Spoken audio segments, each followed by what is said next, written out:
Hello friends, आपका स्वागत है आपके अपने YouTube channel A to Z NCERT facts में। तो हमारा रेलवे साइंस सीरीज का आज हमारा चौथा वीडियो है। पहले, दूसरे और तीसरे वीडियो में हमने एसआई यूनिट्स, मात्रक और मापक यंत्र और मापन और उसके बाद अदिश और सदिश राशि, इन तीनों चीज़ों को हम लोगों ने पढ़ा है। आगे हम लोग देखने वाले हैं इसके तहत दूरी विस्थापन यानी डिस्टेंस, डिस्प्लेसमेंट चाल यानी स्पीड, वेग वेलोसिटी और प्रक्षेपीय गति यानी प्रोजेक्टाइल मोशन।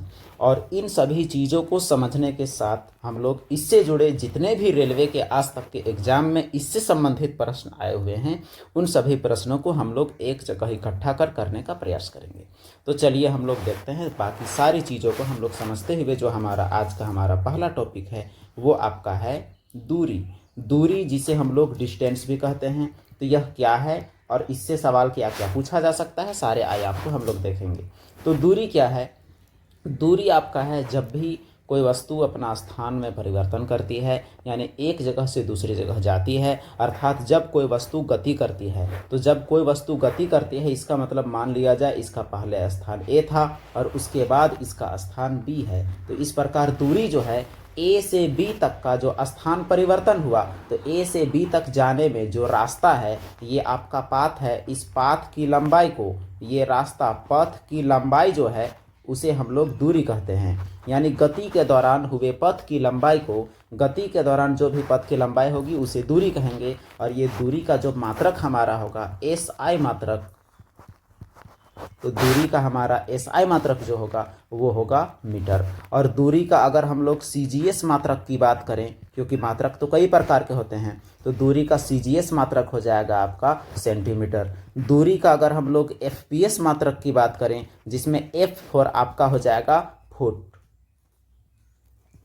तो दूरी का जो एफपीएस मात्रक है वो फीट या फुट है, और एसआई मात्रक आपका मीटर है और सीजीएस मात्रक सेंटीमीटर।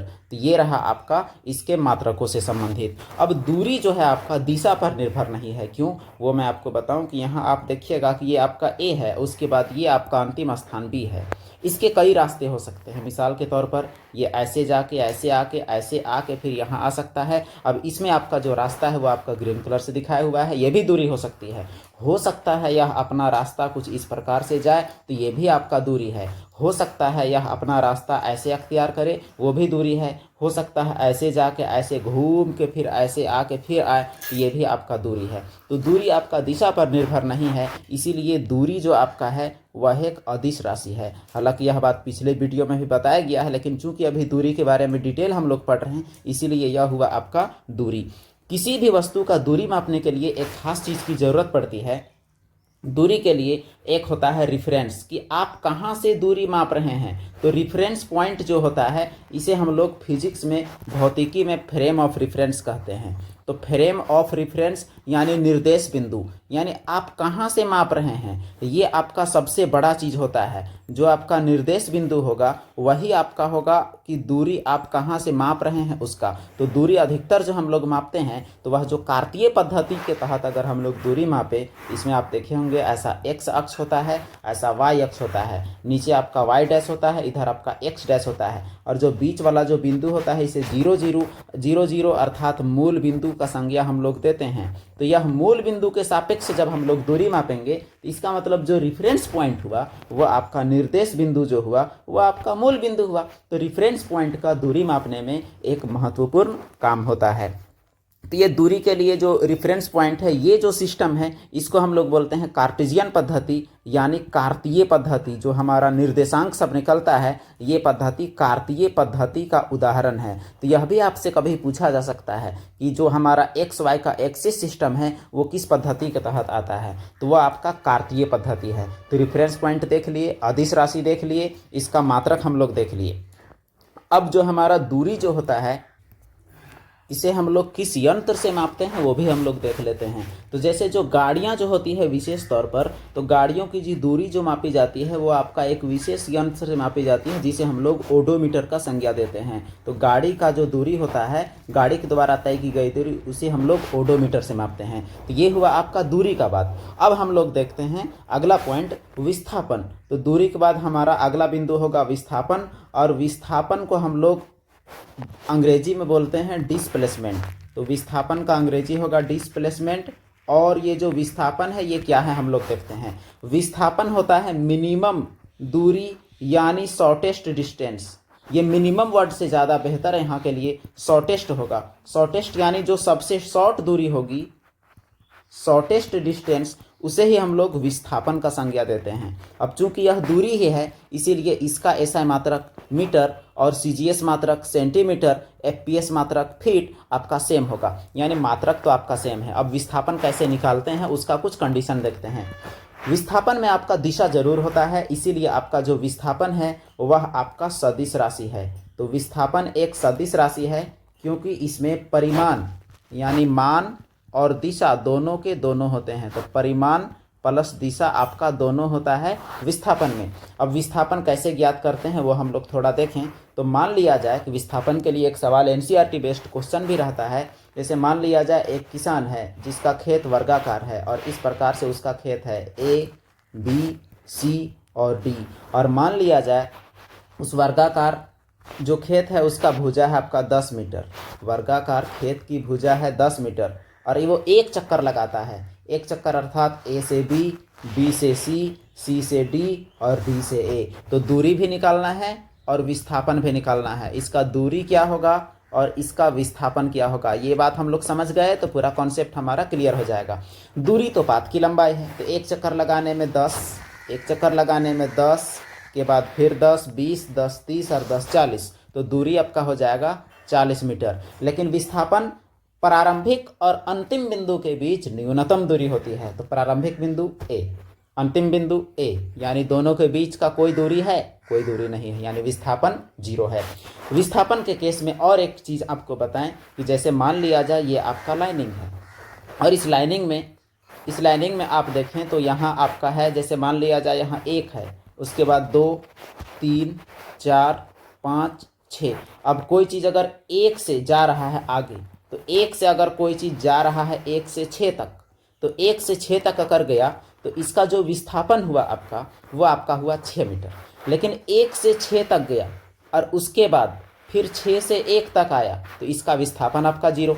लेकिन फिर अगर 1 से और बैक आ गया फिर से, तो 1 से अगर बैक आ गया मतलब जहां था उससे और विपरीत दिशा में अगर आ गया, तो इसमें दिशा का खास बात है, तो इस दौरान विस्थापन होगा माइनस में। अगर जिधर जा रहा था उधर ही अगर गया तो विस्थापन होगा प्लस में, अदरवाइज विस्थापन माइनस में। दूरी आपका कभी भी माइनस नहीं हो सकता, लेकिन विस्थापन प्लस तो हो सकता है, माइनस भी हो सकता है और शून्य भी हो सकता है। तो विस्थापन के केस में ये बात आपको जरूर याद रखना है कि विस्थापन आपका 0 प्लस माइनस कुछ भी हो सकता है। अगर कोई वृत्ताकार गति के केस में अगर हम लोग देखें तो मान लिया जाए आपका यह वृत्त है और ये जो वृत्त है इसमें कोई वस्तु पूरा चक्कर लगा रहा है वृत्त के चारों ओर। तो वृत्त के चारों ओर अगर एक चक्कर लगाता है तो जो उसका विस्थापन होगा तो इसका विस्थापन इसके परिधि यानी बाउंड्री के बराबर होगा। लेकिन इसका दूरी क्या होगा, एक चक्कर लगाने के बाद फिर से वही है, तो विस्थापन यानी कितना विस्थापित हुआ, तो विस्थापित तो हुआ नहीं। अर्थात इस कंडीशन में जो हमारा विस्थापन जो होगा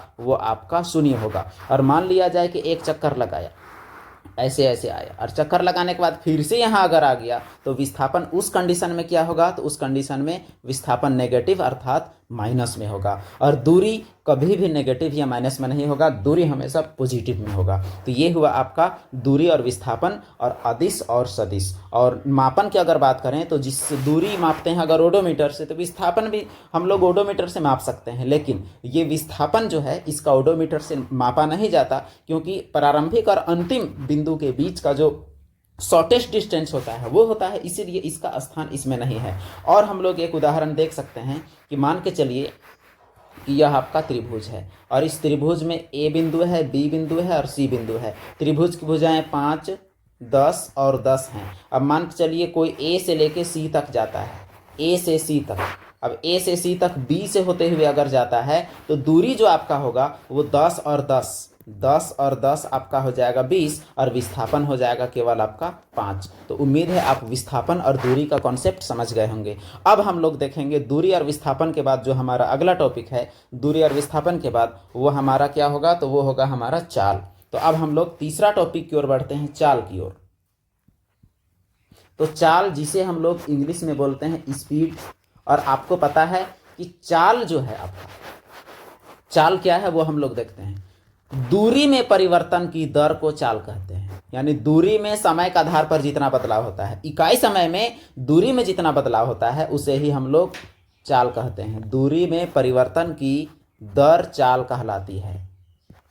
दूरी में परिवर्तन की दर चाल कहलाती है। जब भी दर आएगा, परिवर्तन की दर या कोई भी चीज़ का दर, तो जो दर है उसमें समय आपका नीचे होता है। तो इस प्रकार आपका चाल जो है वो दूरी में परिवर्तन की दर है, अर्थात चाल बराबर दूरी बटा आपका हो जाएगा समय। चाल को हम लोग स्पीड जो है, स्पीड आपका क्या हो जाएगा वो हम लोग देखें तो स्पीड आपका दूरी बटे समय, तो दूरी को हम लोग एस से अगर डिनोट करें और समय को अगर टी से, तो चाल बराबर एस बाई टी। और इसका यूनिट का अगर बात करेंगे हम लोग तो देखिए ये जो चाल है, चाल बराबर आपका हो गया दूरी बटे समय।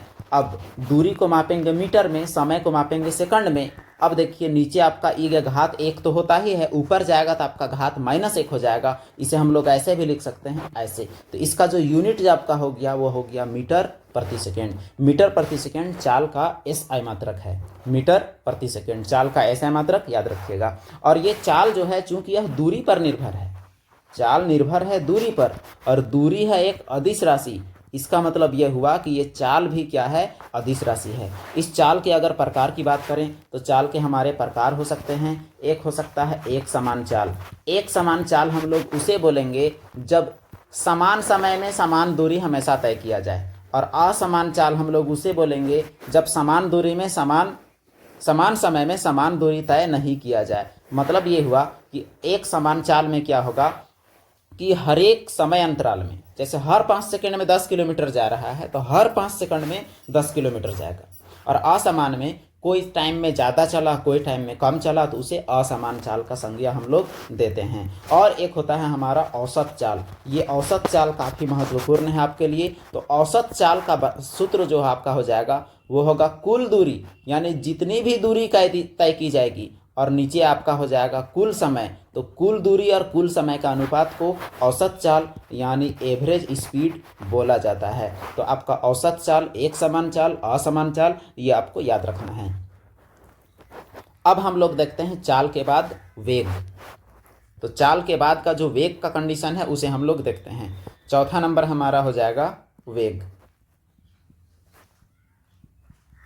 और वेग को हम लोग बोलते हैं अंग्रेजी में वेलोसिटी, और इसे v से डिनोट करते हैं। और यह एक वेक्टर क्वांटिटी है। क्यों है वो बताएं कि वेग जो है आपका विस्थापन में परिवर्तन की दर है, यानी वो था दूरी में परिवर्तन की दर, और विस्थापन में परिवर्तन की दर जो है वो आपका क्या है, विस्थापन में परिवर्तन की दर को वेग कहते हैं।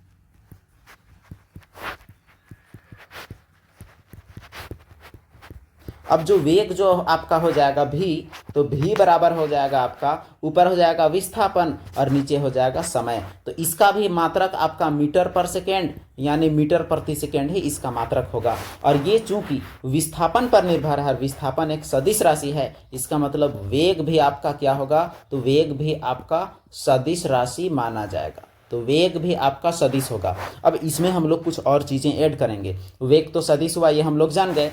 वेग जो होता है इसके भी कई प्रकार होते हैं। वेग के प्रकारों का अगर बात करें तो सबसे पहले आपका हो जाएगा असमान वेग और एक समान वेग। तो चाल वाला ही सिस्टम है असमान वेग, जिसमें समान समय अंतराल में समान दूरी तय नहीं करेगा, समान विस्थापित नहीं होगा। और एक समान वेग जिसमें हर बार हर समय में उसका जो विस्थापन होगा वो समान होगा। जैसे कोई वस्तु हर 1 सेकेंड में 2 मीटर खिसक रही है, तो हर बार 1 सेकेंड में अगर 2 मीटर वो खिसकेगी तो उसे हम लोग एक समान वेग कहेंगे। और वैसा अगर नहीं होता है तो असमान वेग होगा। तीसरा हमारा होगा औसत वेग।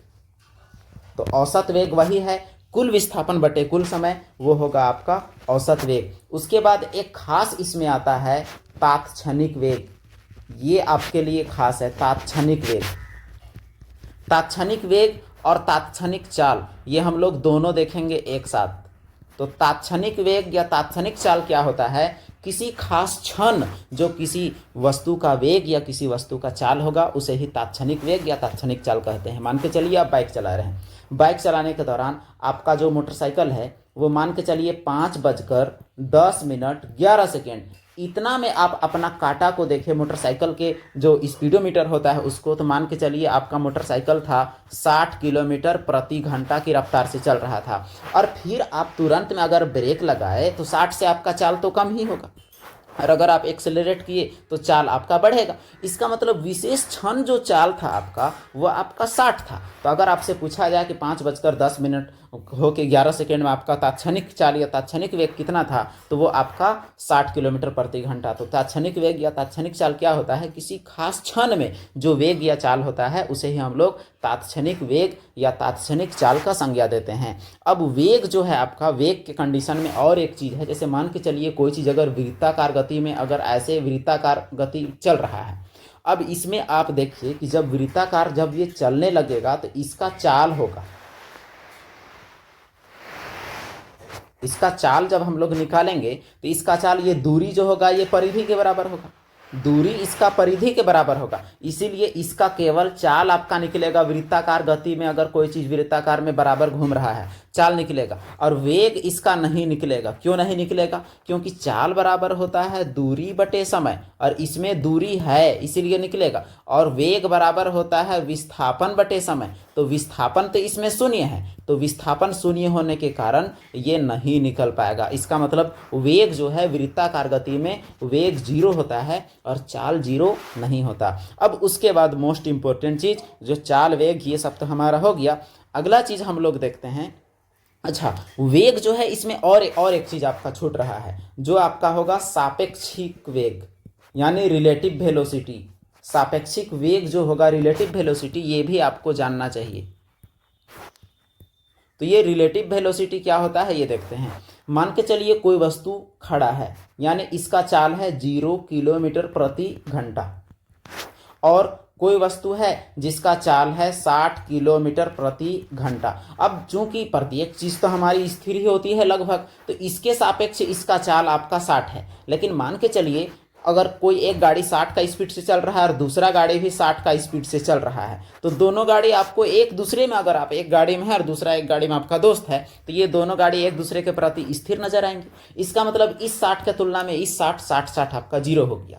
और अगर ये 80 का स्पीड से चलता, एक चले 60 और एक चले 80, तो ये 60 वाले की तुलना में इसका स्पीड आपको लगेगा कि 20 का स्पीड से जा रहा है। और अगर ये 60 चले और दूसरा आपका 20 चले, तो आपका इसका तुलना में ये आपको धीमा नजर आएगा। तो इस प्रकार से रिलेटिव वेलोसिटी होता है, दूसरे का देख के आपका कितना स्पीड है, दूसरे के हिसाब से वो आपका सापेक्षिक वेग होता है। इसका सीन क्या है बताते हैं। अगर आपका दोनों गति सेम डायरेक्शन में है, तो आप दोनों का वेग को आप घटाएंगे तो आपका सापेक्षिक वेग निकलेगा। और अगर दोनों आपका विपरीत दिशा में है, तो सापेक्षिक वेग निकालने के लिए दोनों के वेग को हम लोग जोड़ेंगे। उदाहरण के लिए मान के चलिए एक ट्रेन जा रहा है 60 का चाल से इधर, और एक ट्रेन 60 का चाल से इस दिशा में। तो अगर सापेक्षिक वेग हम लोग निकालें तो आपका हो जाएगा 60 दूनी 120 किलोमीटर प्रति घंटा। और अगर एक इधर जा रहा है 60 और ये भी जा रहा है इधर 60, दोनों 60 सेम, तो आपका घटेगा। तो घटेगा तो 60 में 60 आपका 0, अर्थात यहाँ बैठा हुआ आदमी और यहाँ बैठा हुआ आदमी दोनों एक दूसरे के प्रति तो स्थिर ही रहेंगे, क्योंकि दोनों तो हमेशा सामने ही देखेंगे, यानी अगर देखने पर हमेशा एक दूसरे के सामने पाएंगे। तो ये रहा आपका रिलेटिव वेलोसिटी का कॉन्सेप्ट। अब आपका जो वेग और चाल का और एक चीज़ आपको जानना है, कि वेग और चाल का जो मात्रक आप देखें मीटर प्रति सेकेंड, लेकिन मीटर प्रति सेकेंड व्यवहारिक मात्रक नहीं है। ज़्यादातर हम लोग यूज करते हैं किलोमीटर प्रति घंटा का। अब सवाल ये उठता है कि हम लोग किलोमीटर प्रति घंटा और मीटर प्रति सेकेंड में बदलना हम लोगों को आना चाहिए, तो कैसे बदलेंगे वो देखते हैं। मान के चलिए हमारे पास 1 किलोमीटर प्रति घंटा है, इसे हम लोग लिख सकते हैं किलोमीटर। घंटा जो माइनस में है उसको नीचे ले आइए। अब ये किलोमीटर को मीटर में बदलिएगा तो 1 किलोमीटर में 1000 मीटर होता है।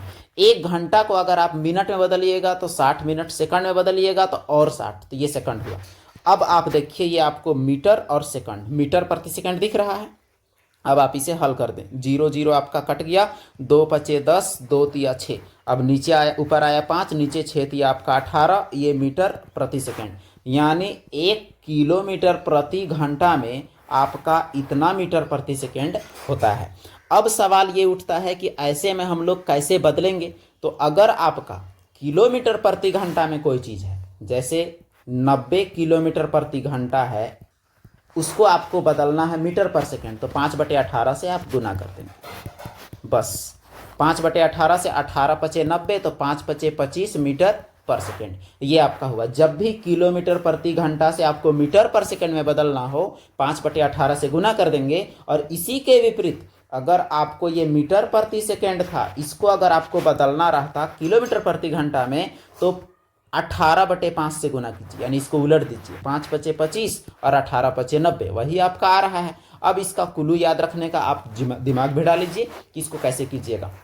इसे एक बार हम लोग लिख देते हैं कि किलोमीटर प्रति घंटा से मीटर प्रति सेकेंड में बदलने के लिए 5/18 से गुना। ये हुआ आपका पहला पॉइंट। और दूसरा आपका है मीटर प्रति सेकेंड से किलोमीटर प्रति घंटा में बदलने के लिए, ये बदलने के लिए आपका एग्जाम में आता है 18/5 से गुना। ये चीज़ आपको याद रखना है। ये कन्वर्जन आपका कभी भी पूछा जा सकता है, इसे जरूर याद रखें। और न्यूमेरिकल में आपको तो इसका काम लगना ही लगना है। अब इतना के बाद हम लोग एक चीज़ और करते हैं, वो चीज़ है आपका प्रोजेक्टाइल मोशन, यानी प्रक्षेपीय गति। तो ये क्या है, इसे हम लोग देखते हैं। ये आखिरी टॉपिक है हमारा आज का, प्रक्षेपीय गति या प्रोजेक्टाइल मोशन। इसका केवल हम लोग शॉर्ट रिव्यू देखेंगे। जो एग्जाम आपका पूछता है केवल उतना ही, हम लोग इंटर का नहीं पढ़ रहे हैं कि पूरा डिटेल हम लोग पढ़ेंगे। तो ये प्रोजेक्टाइल मोशन, जब भी आप कोई वस्तु को फेंकते हैं तो आप गौर कीजिएगा कि उसका रास्ता कुछ इस प्रकार से जाता है कुछ ऊंचाई तक, उसके बाद ऐसे गिरता है। तो इसका जो ये आकृति है, यह अर्धवृत्त नहीं है, बल्कि इसे हम लोग कहते हैं अंग्रेजी में पाराबोला और हिंदी में कहते हैं परवलय। इसका मतलब जब भी कोई वस्तु को हम फेंकते हैं तो जो गति जो वो अख्तियार करती है उसे हम लोग कहते हैं प्रक्षेपीय गति या प्रोजेक्टाइल मोशन। और जो रास्ता वो बनाता है वो परवलय आकार का होता है। अब सवाल ये उठता है कि जब ये परवलय आकार का होता है तो इसमें एक ही सवाल आपसे ज़्यादातर पूछा जाता है कि अधिकतम दूर जाने के लिए, ज़्यादा दूर जाने के लिए हम किस कोण से फेंकेंगे। डायरेक्ट अगर 90 डिग्री का कोण से ऊपर फेंकेंगे तब तो सीधे गिर जाएगा, अगर हम ऐसे सीधे फेंकते हैं तो भी नहीं जाएगा। तो इसका बीच से आपको फेंकना पड़ेगा, एकदम बीच में, दोनों तरफ से बैलेंस बना के। तो बीच में आपका 90 का आधा कितना हो जाएगा, 45। अगर आप 45 डिग्री के कोण से फेंकेंगे तो मैक्सिमम दूरी तक वो जाएगा। तो ये है प्रोजेक्टाइल मोशन का सिस्टम। तो उम्मीद है कि गति के बारे में जो यहाँ 4 टॉपिक हम लोग देखे उसके बारे में लगभग कवर हो गया होगा, जिसमें हम लोग देखे खास तौर से डिस्टेंस, और उसके बाद डिस्प्लेसमेंट यानी विस्थापन, और उसके बाद स्पीड यानी चाल, और उसके बाद वेलोसिटी यानी वेग, और उसके बाद देखे प्रोजेक्टाइल मोशन।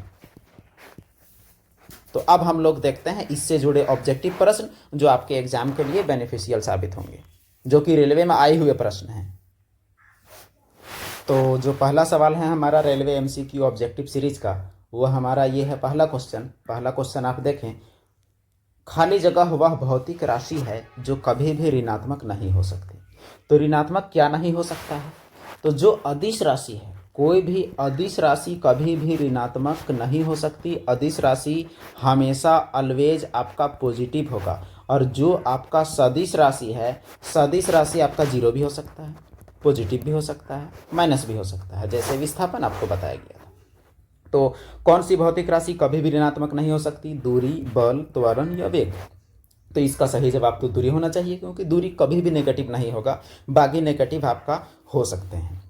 तो इसका सही जवाब है दूरी। तो दूरी एक अदिश राशि है जो कभी भी ऋणात्मक नहीं हो सकता, जबकि बल, त्वरण, वेग सदिश राशि है जिनका मान धनात्मक, ऋणात्मक और शून्य तीनों हो सकते हैं। क्वेश्चन नंबर 2, खाली जगह का उपयोग एक वस्तु की समग्र गति का वर्णन करने और किसी दिए हुए समय पर इसकी प्रारंभिक स्थिति के संदर्भ में अंतिम स्थिति का पता लगाने के लिए किया जाता है। यानी किसका उपयोग, किसी का गति का वर्णन करने और प्रारंभिक और अंतिम स्थिति के बीच का दूरी का पता लगाने, यानी बीच का जगह का पता लगाने में किया जाता है। यानी स्थिति में परिवर्तन का, अंतिम स्थिति और प्रारंभिक स्थिति। तो यहाँ ऑप्शन बड़ा कंफ्यूजिंग है, दूरी और चाल, वेग और चाल, दूरी और विस्थापन, विस्थापन और वेग। तो इसका सही जवाब हो जाएगा आपका ऑप्शन सी, दूरी और विस्थापन। दूरी विस्थापन दोनों में क्या है कि प्रारंभिक और अंतिम स्थिति के बीच का जो स्थान परिवर्तन है वही तो बताया जाता है। दूरी में जो रास्ता चला वो बताया जाता है, विस्थापन में जो मिनिमम दूरी है वो बताया जाता है।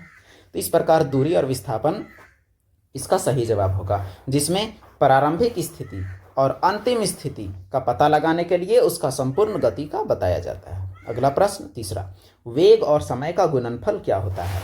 तो इसे जानने के लिए हम लोग जो बचपन जो सूत्र सुने हैं इसे आप लिखिए। चाल बराबर, और वेग और चाल का सूत्र तो दोनों का सेम है, तो चलिए चाल या वेग बराबर दूरी बटे समय। ये दूरी यानी विस्थापन बटे समय, क्योंकि हम वेग का बात कर रहे हैं। अब जब विस्थापन बटे समय की बात हम लोग कर रहे हैं तो अब हम लोग देखें कि इसमें वेग और समय का गुणनफल क्या होगा। तो वेग और समय को आप एक तरफ कर दीजिए, वेग गुनी समय। तो वेग और समय को आप गुना कर रहे हैं तो आपका इस तरफ बच रहा है विस्थापन, यही होगा इसका सही जवाब। वेग और समय का जो गुणनफल है वो विस्थापन। और यही चीज अगर आपका रहता चाल का कंडीशन में, तो चाल बराबर होता आपका दूरी बटा समय। तो चाल और समय का गुणनफल दूरी निकलता और वेग और समय का गुणनफल विस्थापन हो रहा है। यहाँ ऑप्शन आपका दोनों है, याद रखें। तो इसका सही जवाब वेग और समय के गुणनफल को विस्थापन कहते हैं। एक निश्चित दिशा में दो बिंदुओं के बीच वस्तु द्वारा तय की गई लंबवत दूरी यानी शॉर्टेस्ट डिस्टेंस जो है उसे हम लोग विस्थापन कहते हैं। सदिश राशि है, इसका मात्रक मीटर होता है। अगला प्रश्न, किसी वस्तु द्वारा तय की गई दूरी शून्य है तो वस्तु का विस्थापन कितना होगा? अगर वो कहीं गया ही नहीं तो उसका विस्थापन क्या हो सकता है, वो हम लोग देखते हैं। अगर कहीं नहीं गया तो वो भी आपका क्या होगा, वो भी शून्य होगा, क्योंकि अगर दूरी शून्य है तो विस्थापन भी क्या होगा, शून्य होगा। कहीं गया ही नहीं तो विस्थापित कितना हुआ, कहीं नहीं। अगला प्रश्न, एक वस्तु को ऊपर की ओर फेंका जाता है और 100 मीटर की ऊंचाई तक जाती है, फिर फेंकने वाले के पास वापस आ जाती है, तो विस्थापन क्या है, 50 है। विस्थापन तय की गई दूरी शून्य है, या विस्थापन 100 है, या विस्थापन शून्य है, तो क्या होगा वो देखते हैं। देखिए, कोई वस्तु है, इसे फेंके, ऊपर गया फिर नीचे आया, जहां था वहीं रह गया, क्या वो विस्थापित हुआ? नहीं हुआ। इसका मतलब उसका विस्थापन शून्य है, वो कहीं गया ही नहीं, इसलिए इसका विस्थापन शून्य। ऐसे कॉन्सेप्चुअल क्वेश्चन आपके एग्जाम में पूछे जाते हैं। अगला प्रश्न, जब एक पर्यवेक्षक यानी ऑब्जर्वर यानी देखने वाला कोई भी व्यक्ति के सापेक्ष समय के साथ वस्तु की स्थिति लगातार बदलती है, यानी कोई वस्तु का स्थिति कभी यहाँ कभी यहाँ कभी यहाँ कभी यहाँ, ये बदल रहा है, इसका मतलब आगे जा रहा है या सामने आ रहा है, तब तो स्थिति बदल रहा है। तो कहा जाता है कि वह शून्य वेग है, कि वह गतिशील है, कि कहा जाता है कि दूरी तय की है, कहा जाता है आराम की स्थिति में है। अगर जगह बदल रहा है तो आराम तो नहीं होगा, आराम नहीं होगा तो उसका क्या क्या हो सकता है वो देखते हैं। वह गतिशील है, सीधी सी बात है, शून्य वेग हो नहीं सकता है। कुछ दूरी तय की है, कुछ क्या होता है, इसमें तो कोई डाटा देना चाहिए। आराम की स्थिति में नहीं होगा, इसका मतलब वह वस्तु गति में है। जब लगातार अपना स्थिति बदलेगा तो उसे हम लोग गति में कहते हैं। जैसे यदि हम नाव में बैठकर किसी नदी को पार कर रहे हैं तो नाव के सापेक्ष हम तो स्थिर हैं, लेकिन समय के सापेक्ष हमारी स्थिति बदल रही है। नाव के सापेक्ष देखिए तो हम नाव में ही तो बैठे हैं, लेकिन समय के सापेक्ष हम एक जगह में नहीं हैं, अपनी स्थिति बदल रहे हैं। अगला प्रश्न, ये न्यूमेरिकल टाइप क्वेश्चन हुआ। एक चालक समान गति से अपनी कार को चलाता है, यहाँ एक समान गति की बात है, और 60 सेकेंड में 288 मीटर जाता है, तो गति ज्ञात कीजिए, यानी इसका चाल ज्ञात करना है। तो चाल बराबर आपका हो जाएगा क्या, तो चाल का सूत्र होता है दूरी बटे समय, क्योंकि दूरी में परिवर्तन की दर को कहते हैं। दूरी आपका कितना है, 288 मीटर, और समय कितना है आपका, तो समय जो आपका है वो है 60 सेकेंड, तो मीटर पर सेकेंड में आपका आ भी रहा। अब इसको आप हल कर दें, आपका जवाब आ जाएगा। अब इसे हम लोग हल करते हैं। 288 से पहले इसको काटिए, 2 से आप काट सकते हैं या 4 से भी, तो 4 एका 4, 2 बचा 20, 4 पचे 20, 4 से इसे काटिए, 4 सते 28 और 4 दूनी 8, तो आपका हुआ 72/15। अब इसको आप भाग दे दीजिए, तो 15 से आप भाग दीजिएगा तो आपका होगा 15 चौके 60, बच गया कितना, 12। पॉइंट बैठाइए, 120, 15 अठे 120, अब कुछ नहीं बचा। इसका मतलब 4.8 मीटर पर सेकेंड जो होगा वही होगा इसका सही जवाब। तो ऐसे न्यूमेरिकल आपसे छोटे छोटे पूछ लिए जाते हैं। अगला प्रश्न, क्वेश्चन नंबर 8।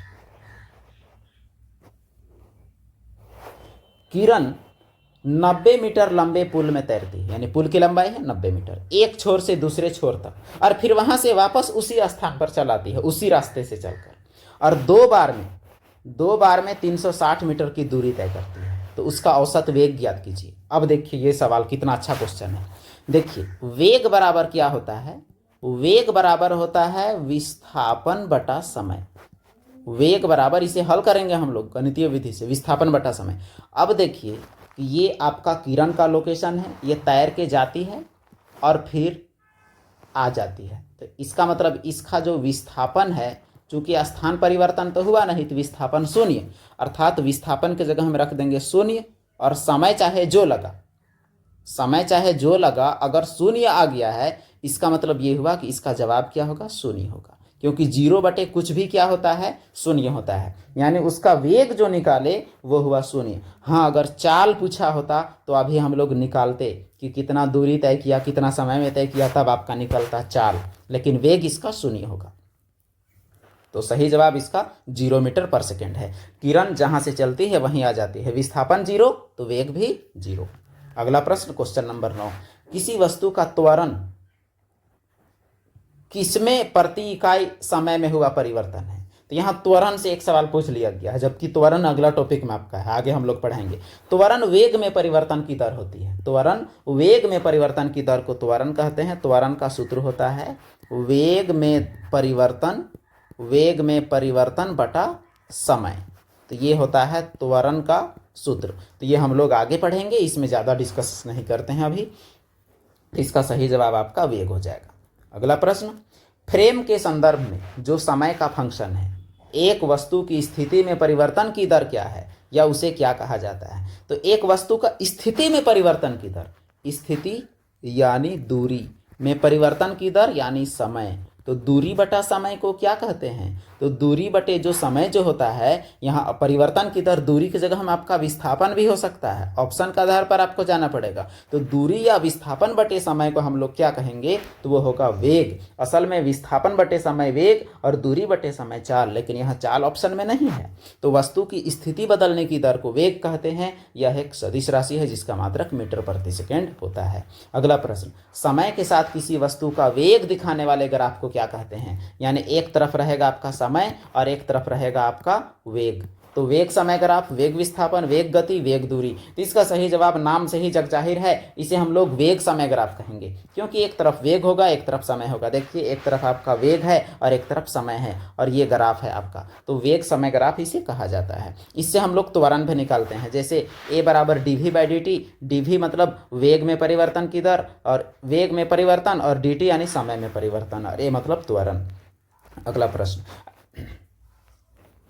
औसत चाल और औसत वेग वस्तु की गति दर्शाता है समय की एक विशेष अवस्था में, लंबी दूरी में, कम दूरी में, दिए गए समांतराल के दौरान। यानी औसत चाल औसत वेग का यूज हम लोग कब करते हैं, तो इसका सही जवाब है ऑप्शन डी, यानी दिए गए समय अंतराल के दौरान वस्तु की गति को दर्शाता है औसत वेग और औसत चाल। अब ये औसत वेग और औसत चाल क्या होता है, चाल तो आपका दूरी बटे समय और वेग आपका विस्थापन बटे समय, और औसत वेग और औसत चाल है वो दिए गए समय के दौरान जो वस्तु की गति है उसे दर्शाते हैं। क्योंकि देखिए हो सकता है यहाँ से यहाँ तक इसका वेग कुछ हो, यहाँ से यहाँ तक कुछ हो, यहाँ से यहाँ तक कुछ हो, यहाँ से यहाँ तक कुछ हो, यानी समय अंतराल है, ये समय अंतराल, ये समय अंतराल, ये समय अंतराल, ये समय अंतराल, पूरे का हम लोग निकालेंगे तो एवरेज वेलोसिटी या एवरेज स्पीड हम लोग निकालेंगे, तो इसका मतलब औसत समय अंतराल की बात करता है। अगला प्रश्न, एक भीड़ भाड़ वाली सड़क पर एक बस की गति कैसी होती है, असमान, एक समान, वृत्तीय या रेखीय। तो देखिए जब रोड पूरा एक नंबर रहे, सब चीज़ खाली रहे, गाड़ी ठीक रहे, सब चीज़ हमारा ठीक रहे, तो एक समान गति से हम लोग चल सकते हैं। लेकिन कभी ब्रेक मारना हो, कभी ठोकर आ जाए, कभी भीड़ आ जाए, तो हमें असमान गति से चलना होगा। इसका मतलब भीड़ भाड़ वाली सड़क पर बस की गति असमान गति का उदाहरण है। असमान गति में वेग समय के साथ साथ तो बदलता ही है। अगला प्रश्न, चाल, दूरी और समय का सही संबंध क्या है। तो देखिए आपको पता है चाल बराबर दूरी बटा समय। अब यहाँ चाल को किससे दिखाया है, सबको किससे, वो हम लोग देखते हैं। यहाँ आपका चाल को दिखा दिया गया है s से, दूरी आपका d से, और समय आपका t से, तो s बराबर d बाई टी, यानी ये आपका सही होगा। तो ऑप्शन बी s बराबर d बाई टी। चाल एक अदिश राशि है जिसका मात्रक मीटर पर सेकेंड है। अगला प्रश्न, तात्कालिक वेग यानी तात्क्षणिक वेग जो कि इंस्टेंटेनियस, जो कि किसी क्षण था, और औसत वेग कब बराबर होता है। जब एक समान त्वरण हो, विपरीत में चल रहा हो, परिवर्तित त्वरण हो या शून्य त्वरण हो। तो दोनों बराबर कब होगा? वो तभी होगा जब त्वरण शून्य हो, यानी वेग में कोई परिवर्तन ना हो, वेग में बदलाव ही नहीं होगा। तो मान के चलिए कोई चीज़ 70 का स्पीड से जा रहा है, 70 मीटर पर सेकेंड, तो यहाँ मापेंगे तब भी 70, यहाँ तब भी 70, यहाँ भी 70, यहाँ भी 70, तो तात्क्षणिक भी 70, औसत भी 70, कुल भी 70। इसका मतलब जब त्वरण शून्य हो यानी वेग में कोई परिवर्तन ना हो, तो दोनों वेग क्या होगा? बराबर होगा। अगला प्रश्न, विस्थापन में परिवर्तन की दर को क्या कहते हैं? इसका मतलब विस्थापन बटा समय को क्या कहते हैं? तो आपको पता है विस्थापन बटा समय आपका होता है वेग, और दूरी बटा समय आपका होता है चाल। तो ये दोनों अलग अलग चीज़ हैं। तो विस्थापन बटे वेग समय जो होगा आपका वेग होगा। तो विस्थापन में परिवर्तन की दर को क्या कहेंगे? तो वेग कहेंगे। अगला प्रश्न, यदि कोई वस्तु समान समय अंतराल में असमान दूरी तय करे, अगर समान समय अंतराल में असमान दूरी तय करे तो असमान गति, रूपांतरित गति, समान गति, घूर्णन गति। सही जवाब असमान गति। देखिए समान समय अंतराल में अगर असमान दूरी तय करता है तो असमान गति, समान समय अंतराल में समान दूरी तय करता है तो समान गति, यानी एक समान गति आपका होगा। तो यहाँ आपका क्या है? असमान दूरी तो असमान गति, समान दूरी होता तो समान गति होता। जो एक समान गति जो होता है उसका ग्राफ आपका ऐसे बनता है, और असमान गति जो है उसका ऐसे या ऐसे बनेगा। किसी निर्दिष्ट दिशा में किसी वस्तु की गति को क्या कहते हैं? अगर किसी खास दिशा में गति हो रहा है तो उसे हम लोग वेग कहेंगे। किसी खास दिशा में गति है यानी पार्टिकुलर डायरेक्शन में, यानी चाल में तो किसी खास दिशा की बात नहीं है, खास दिशा में यानी सदिश होगा तो वो आपका वेग होगा। अगला प्रश्न, क्वेश्चन नंबर 21, निम्न में से कौन सी मात्रा चाल के साथ इसकी गति निर्दिष्ट करती है? यानी चाल के साथ गति, तो चाल के साथ गति जो होगा उसे हम लोग क्या कहेंगे? उसे हम लोग वेग कहेंगे। इसका मतलब चाल के साथ गति जो है यानी इसमें दिशा का भी बात आएगा। अगला प्रश्न, क्वेश्चन नंबर 22, एक निश्चित दिशा में बढ़ रही वस्तु की गति को वैज्ञानिक शब्दावली में कौन सा पद में जाना जाता है? खास दिशा में गति होगा तो वेग कहेंगे, ऐसे ही गति होगा तो चाल कहेंगे, वेग में परिवर्तन त्वरण कहेंगे। अगला प्रश्न, ये तो आपका हो गया। अगला प्रश्न है, समय के साथ विस्थापन में परिवर्तन की दर को क्या कहेंगे? विस्थापन में परिवर्तन की दर इस सवाल में दोहरा है लेकिन अलग एग्जाम में आया है। विस्थापन बटे समय, तो विस्थापन बटे समय जो होगा वो आपका होगा वेग। अगला प्रश्न, किस कोण में फेंके जाने पर वस्तु सबसे अधिक दूरी पर जाएगा? ये प्रोजेक्टाइल मोशन से है, तो किस में फेंकेंगे? तो वो तभी आपको बताया गया है 45 डिग्री में। 45 डिग्री में फेंकने पर सबसे अधिक दूरी पर जाता है। जब किसी वस्तु को प्रक्षेप्य पथ पर 45 डिग्री पर प्रक्षेपित किया जाता है तो अधिकतम दूरी पर जाता है। किसी प्रक्षेप्य का प्रक्षेप वक्र या पथ क्या होता है? सरल रेखा यानी सीधे जाता है, परवलय यानी ऐसे आता है, वृत्त यानी गोल हो जाता है, अति परवलय यानी हाइपरबोला, इसका पाथ ही कुछ अलग होता है। तो इसका सही जवाब है परवलय। आपको बताया गया था कि प्रोजेक्टाइल मोशन का रास्ता जो होता है वो आपका परवलयकार होता है। परवलयकार को हम लोग अंग्रेजी में बोलते हैं पाराबोला, और पाराबोला किस प्रकार का बनता है वो भी हम लोग देख लें। अगर ग्राफ हम लोग देखें तो ये आपका पाराबोला है, ये भी है, ये भी है, ये भी है। ये अपवर्ड पाराबोला, ये डाउनवर्ड पाराबोला, और इसे हम लोग बोलते हैं राइटवर्ड पाराबोला, इसे हम लोग बोलते हैं लेफ्टवर्ड पाराबोला। तो अलग अलग पाराबोला होता है जिसके कई इक्वेशन भी होते हैं। तो ये आपका काम का अभी फिलहाल का नहीं है। तो इस तरह हमारा आज का 25 क्वेश्चन समाप्त होता है। तो हम लोगों ने किया 25 MCQ, और ये टॉपिक हमारा क्या था वो आपने देखा। तो इस टॉपिक से हम लोग कर लिए हैं। अगला वीडियो में हम लोग अगला टॉपिक से करेंगे जिसमें न्यूमेरिकल भी हमारा शामिल रहेगा। तो चैनल को बाकी लोगों तक भेजें ताकि और भी लोगों तक पहुँचे और आप लोग तैयारी करें और इसे रिविज़न भी आप लोग करते रहें। फिर मिलते हैं हम लोग अगले वीडियो में। धन्यवाद।